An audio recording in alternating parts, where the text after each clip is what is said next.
My name is Gavin Evans, and this is my review of Top Gun, the 1986 original. I just figured since Top Gun Maverick's coming out right away, let's go back, revisit that first movie, and get my thoughts out there. And I have to say, the first time I watched Top Gun, I didn't really like it at all. I thought it was bland and boring and didn't really care for it, but I gave it another try just now, and I have to say, I like the movie much more on this rewatch. It's still flawed. I don't think it's a perfect movie, but it's enjoyable nonetheless. But let's talk about the best part of this movie, and it's undoubtedly Tom Cruise. Like, you watch this movie and you can see why he became the star that he became, because he's just so good here. He's so charismatic and likable, and you can't help but root for him. He also highlights the cockiness of his character, and you see the character flaws while you still enjoy him on the screen. So I think he's really good in this movie, and I think Carey McGillis is absolutely fantastic as well. She's cute, she's charming, she's likable, and you instantly get why Maverick falls for her. And their romance is definitely a highlight of this movie. I think they have really good chemistry, and there's some good sexual tension between the two of them. And typically in these kind of movies, I don't really care for the romance, but I think the romance is definitely a highlight here, and I like when things start to go wrong between them. What ends up working out for them in the end, the way that they get through it, is just simply through some time and space apart. And I like that. And then we've got Anthony Edwards as Goose, and I do like him in this movie. I do wish they spent a bit more time at the start establishing their friendship, but eventually you're like, okay, you buy the friendship between them. I really do hate how people have turned their friendship into something that's not. I just really hate when people do that, but when Goose dies, you do feel the weight of his loss. You know, his death isn't the most impactful moment, and I'll touch on that a bit later, but the after effects of it, you definitely feel. You definitely feel the emptiness that Maverick feels. How his life just seems so unsure now, how he's questioning if it's his fault or not, what he could have done, and just the loss that he now has in his life, and how nothing can replace his friend. I think it does hit some good emotional beats. And I thought Val Kilmer was good as Iceman. I do wanted more of his rivalry with Maverick, but he's fine for what he's given to work with. They've got that moment at the end of the movie, which is so corny and so over the top, and I love it, but it would have all the more impact if their conflict was a bit better handled. And I'm gonna go ahead and say something very controversial about this movie, and it's that the soundtrack is very hit or miss for me. Now, look, I like the way this movie begins, where you've got the serious dramatic music and then it transitions into the danger zone. Great start to this movie. But then they played the danger zone time and time again throughout this entire movie to the point where it loses any impact, and I got sick of hearing that song.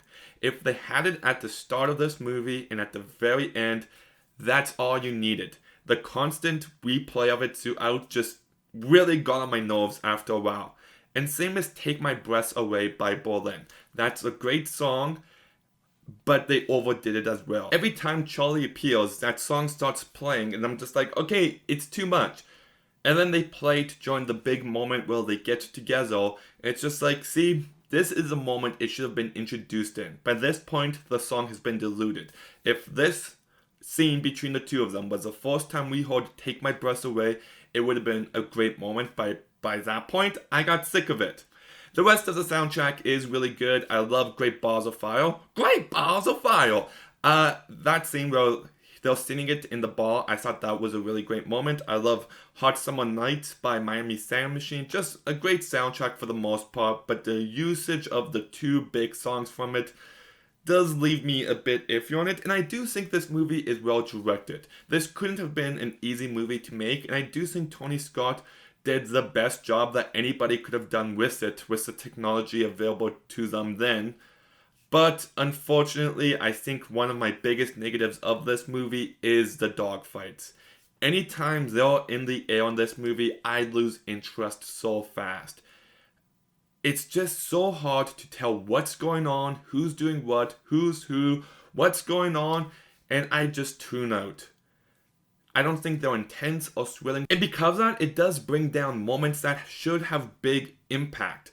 Like the moment where Goose dies only has an impact after he's already dead. The moment where he actually dies just does nothing for me because I'm just like, wait, who's that? Oh, okay, I guess Goose is dead. And my reaction only comes through Maverick's reaction to it. The actual moment itself doesn't have much weight behind it because it's just so messy getting to that point. And same as the very end of this movie where Maverick saves the day and everyone's proud of him. I'm just like, okay, I see that he shot down that fighter jet, but just watching it happen was just very, It didn't feel like the big moment that the movie made it out to be. And one last thing I do want to mention is that I do like the character arc of Maverick. You know, he's a typical cocky fighter jet pilot. Everybody loves him. He gets a girl. He's on top of the world and he feels great. And then he goes through a death and how that just leaves him with emptiness afterwards. And it just brings him back down to earth. And how he has to get through that to find his way back up. You feel the character struggle. You feel the weight of everything. And I thought it was a really well done character arc. Look, I know lots of people love this movie, and I don't quite love it, but I do definitely enjoy it. I enjoyed it much more this time than I did the first time I watched it.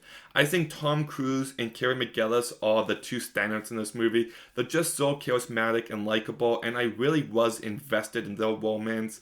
I think this movie's got some great moments. I like the friendship with Maverick and Goose, and I do like some of the soundtrack choices. It doesn't always come together as well as it should. The flight scenes really did bore me, and so much of the movie relies on those moments. But I still enjoyed it nonetheless, so I'm going to go ahead and give Top Gun a 6.5 out of 10. I'm not gonna lie, I was having a hard time choosing between a 6.5 and 7, but I went with a 6.5. But have you seen Top Gun? What did you think about it? Are you excited for Top Gun Maverick? Let me know in the comments down below. Make sure you like, make sure you comment, make sure you subscribe. Stay tuned for some more videos soon, and Gavin out.